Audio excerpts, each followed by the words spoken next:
Okay, I think we are recording. Yes, we are.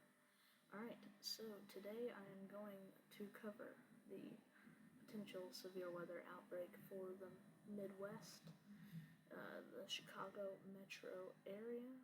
So we'll dive into that. We'll start off with the day one convective outlook, and we have a level 4 out of 5 moderate risk for northern Illinois, extreme southern Wisconsin, and parts of eastern Iowa. And this is mainly driven by the SIG 2 15% tornado risk for today. And it's also driven by the 60% SIG 1 wind risk, which is, I don't think we have seen a 60% wind risk this year. I might be wrong. I think it might have been one in North Carolina on March 16th. But anyways, there also is another outlined severe area for the Northeast and Mid-Atlantic.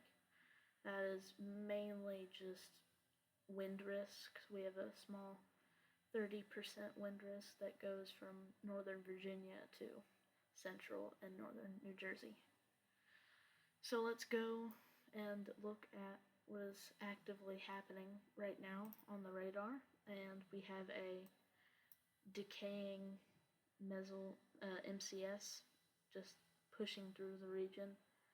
Now, the models were suggesting last night that this would have moved through by now, but it has moved a lot slower than anticipated, and this probably, if it doesn't get out of the way in the next hour or so, that could really hinder the supercellular mode for storms today. And as the latest models have shown, it is trending more towards a line instead of that supercell mode. And we do have a few severe thunderstorms active right now. That is mostly just for 1 inch hail and 60-mile-an-hour winds. But other than that, we just have a messy, sloppy line of storms that is dying, moving through the region here.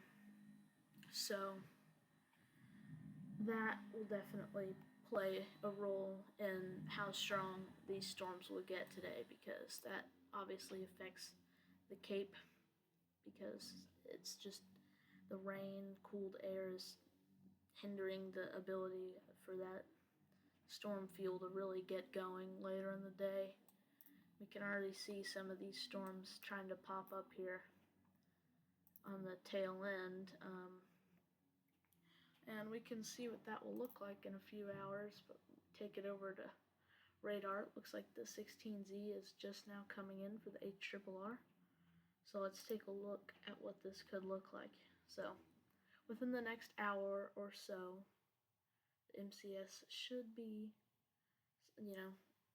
pushing out and clearing out a dry slot, very brief dry slot, for these storms to get going. Now, if the storms wait to fire a little bit longer than anticipated, that could be bad news, because it lets the atmosphere recharge and allow the storms to have more fuel to go with. So let's move it a little bit more.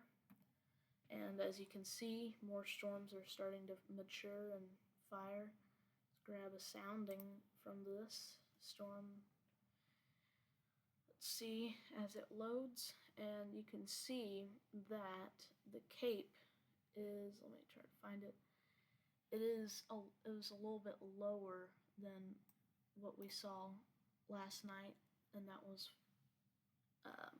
when the MCS was projected to move out quicker, and the possible hazard type would be a tornado, which is expected, but I don't really think today will be as major as some people were predicting. You can start to see a few mature supercells like this one. This is just a prediction of what could happen, so this is not anything for certain, but it's just giving us a rough idea of what this afternoon will look like. So this is around, let's see, what time is this? I don't know. This is probably around 3 or 4 o'clock. And let's move it a few more. As you can see, that line is starting to form, not letting those supercells out in front really get to their height and potential. It's just congealing into a line that will bring significant damaging winds, but obviously not really any intense tornadoes, which was projected. Now, if we do have 1 or 2, which we can see, that pop up out in front of the line, those can become a troublemaker, but obviously you can see the main storm mode will be linear here. But obviously this is just a projection, and we have to take a look at multiple models to, see what everything is trending towards. Let's take a look at the RRFS.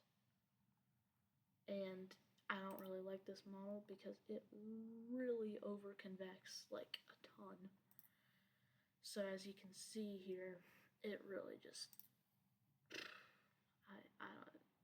there's no point of even looking. I just sometimes like to look at it and see what it thinks will happen. I don't think there's going to be a giant supercell over southern Iowa, northern Missouri, just planting giant tornadoes, but no, that's not going to happen. I don't know. I don't see why this is replacing the NAM. I really don't like that.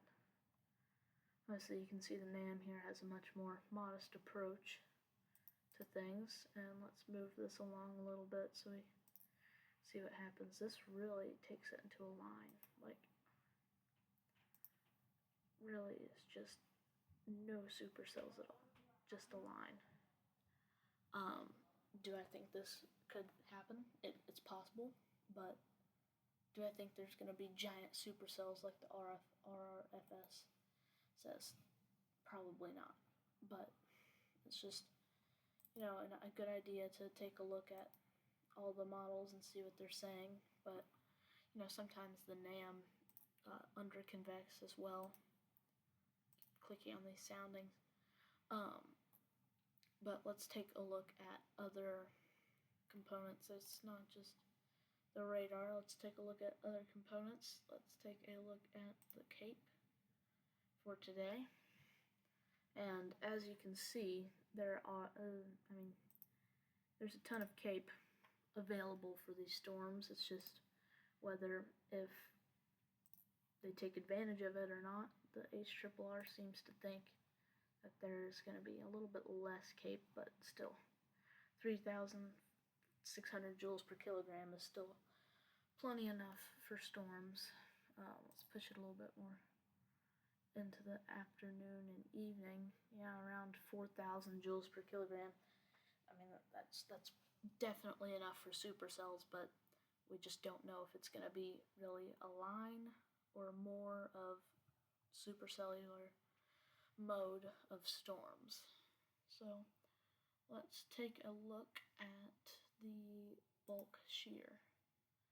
And as you can see, that trough right here, just pulling up that shear from the south and west, just screaming jet stream, just the upper level shear here.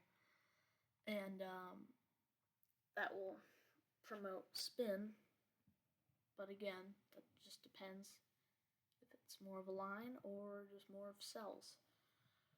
So let's take a look at the significant tornado parameter, and this really just combines all of the ingredients needed for tornadoes, like CAPE, wind shear, and all of that, and it just combines it into one layer, and it shows where it thinks tornadoes are most likely.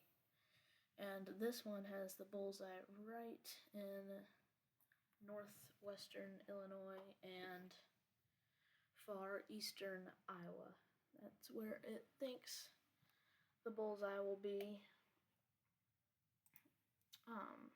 But that as he played along farther, it shifts more in Illinois, and wow, this is pretty high. I don't think I've ever seen a significant tornado parameter of 11.4. Wow, look at that sounding. Look at I mean, that's. But can the storms take advantage of it? We don't know.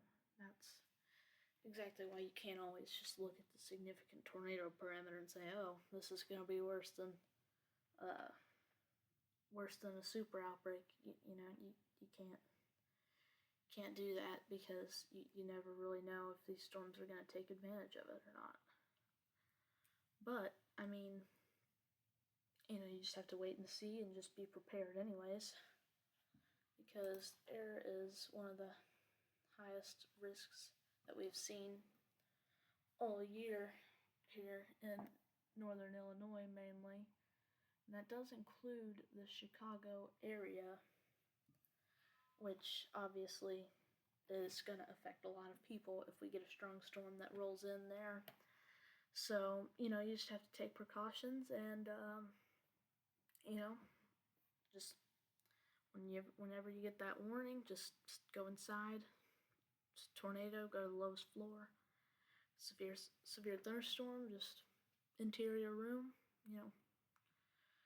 Just pay attention and you'll be totally fine. And I think that's all I have for you today, and that should be it.